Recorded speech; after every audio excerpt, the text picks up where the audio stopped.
Bismillahirrahmanirrahim. Saya Hoirunisa Agustin, kelas 12A. Saya di sini akan menjelaskan sedikit tentang jalur masuknya Islam ke Indonesia. Terdapat 4 teori jalur masuknya Islam ke Indonesia. Yang pertama yaitu teori Gujarat. Teori ini menyatakan bahwa masuknya Islam ke Indonesia melalui Gujarat, India. Teori ini dikemukakan oleh P. Jinapel dan Snook Horgonje. Teori ini didasarkan pada penemuan batu nisan Raja Malik Al-Saleh dan batu nisan di makam Maulana Malik Ibrahim di Gresik, Jawa Timur adalah berasal dari Gujarat, India. Yang kedua ada teori Arab. Teori ini dikemukakan oleh Buya Hamka dan beberapa tokoh lain. Menurut teori ini, Islam masuk ke Indonesia berasal dari Arab langsung ke Indonesia. Hal ini bisa dilihat pada berita dari Tiongkok yang menyatakan bahwa sebelum abad 10 Masehi telah ada penduduk Muslim di Sumatera. Yang ketiga, teori Persia. Teori ini menyatakan bahwa Islam di Indonesia datang dari Persia, sekarang kawasan Iran, Irak. Hal ini didasarkan pada adanya asimilasi ajaran Sufi yang dipengaruhi oleh Persia dan asimilasi budaya yang banyak diadaptasi dari tradisi keagamaan yang dilakukan di Persia.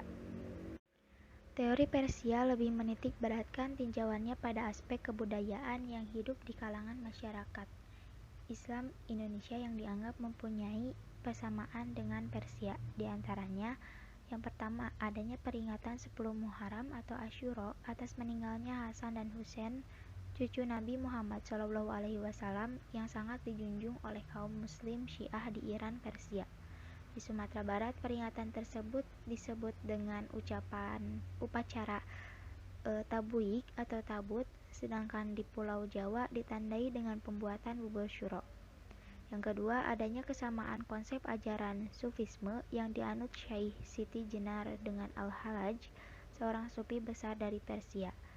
Yang ketiga, penggunaan istilah bahasa Iran Persia dalam sistem mengeja huruf Arab untuk tanda-tanda bunyi harokat. Yang keempat, ditemukannya makam Maulana Malik Ibrahim tahun 1419 di Gresik. Yang kelima, adanya perkampungan Leren atau Leran di Giri, daerah Gresik. Leren adalah nama salah satu pendukung teori ini, yaitu Umar Amir Hussein dan P.A. Hussein Jayadiningrat. Yang keempat, teori Cina. Teori ini menyatakan bahwa proses kedatangan Islam ke Indonesia, khususnya di Jawa, berasal dari para perantau Cina. Orang Cina telah berhubungan dengan masyarakat Indonesia jauh sebelum Islam dikenal di Indonesia. Pada masa Hindu-Buddha, etnis Cina atau Tiongkok telah berbaur dengan penduduk Indonesia terutama melalui kontak dagang. Bahkan, ajaran Islam telah sampai di Cina pada abad ke-7 Masehi, masa di mana agama ini baru berkembang. Sumanto Al-Qurtubi dalam bukunya Arus Cina Islam Jawa menyatakan, menurut kronik masa dinasti Tang 618-960 di daerah Kanton Zhangzhou, Quanzhou, dan pesisir Cina bagian selatan telah terdapat sejumlah pemukiman Islam. Teori Cina didasarkan pada sumber luar negeri, kronik maupun lokal, beban dan hikayat. Pada dasarnya, semua teori ini masing-masing memiliki kelemahan dan kelebihan tersendiri.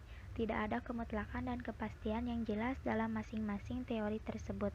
Menurut Azzyumardi Azra, sesungguhnya kedatangan Islam ke Indonesia datang dalam kompleksitas, artinya tidak berasal dari suatu tempat, peran kelompok tunggal, dan tidak dalam waktu yang bersamaan.